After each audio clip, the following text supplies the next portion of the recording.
Latest ആയിട്ടായിരുന്നു ദിയ കൃഷ്ണ ഒരു video ഇട്ടിട്ടുണ്ടായിരുന്നു. അത് കഴിഞ്ഞതിന് ശേഷം ഉണ്ട് ഈ ദിയ ഇപ്പോൾ ഏറി തന്നെ ആയിരുന്നു. അതിന് ശേഷം പലവട്ടം ഉണ്ട് ഒരുപാട് പേര് പറഞ്ഞാണ് ഇത് കണക്ക് ദിയ തെറ്റിയതെന്ന് മനസ്സിലായല്ലോ, പിന്നെ ഇത് ക്ഷമ വയ്ക്കുന്ന രീതിയിലൊരു വീഡിയോ ഇട്ടുകൂടെ എന്നൊക്കെ ചോദിച്ചു. പക്ഷേ അതിന് പ്രത്യേകിച്ച് മറുപടിയൊന്നും ഇല്ലായിരുന്നു. അങ്ങനെ ഇരിക്കുമ്പോഴാണ് ദിയയുടെ ഭാഗത്തു നിന്ന് ഒരു പോസ്റ്റ് വന്നിട്ടുണ്ടായിരുന്നു. ഞങ്ങളുണ്ടെങ്കിൽ എന്ത് ചെയ്താലും ഉണ്ടെങ്കിൽ ആൾക്കാർ നെഗറ്റീവായിട്ട് പറഞ്ഞുകൊണ്ടേ ഇരിക്കും, അത് തനിക്കൊരു പ്രശ്നമില്ല.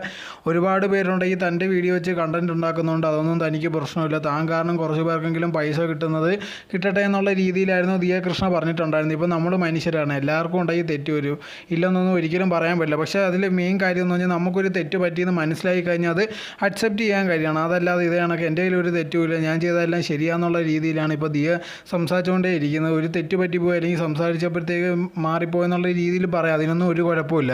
അതിന് പകരം ഉണ്ടെങ്കിൽ ഞാൻ ഒരു തെറ്റും ചെയ്തിട്ടില്ല, ഞാൻ പറഞ്ഞ കാര്യങ്ങൾ കറക്റ്റാണ്, അങ്ങനെ എങ്ങനെയാണെന്ന് പറഞ്ഞുകൊണ്ടെങ്കിൽ അതിൽ തന്നെ പിടിച്ചുകൊണ്ട് നിൽക്കുന്നതാണ്. അതോടെ തന്നെ കുഞ്ഞിൻ്റെ കാര്യം പറഞ്ഞു. ഇപ്പോൾ കുഞ്ഞ് വളർന്ന വലുതായാലും ഞാൻ ഇതേ കണക്കത്തുള്ള കാര്യങ്ങൾ തന്നെ അവനെയും പഠിപ്പിക്കും, അല്ലെങ്കിൽ എൻ്റെ ഇഷ്ടമാണ് അവന് ഇഷ്ടപ്പെടേണ്ടതെന്നുള്ള രീതിയിലുള്ള കാര്യങ്ങളൊക്കെയാണ് പറയുന്നത്. അതത്ര കറക്റ്റായിട്ടുള്ളൊരു കാര്യമല്ല.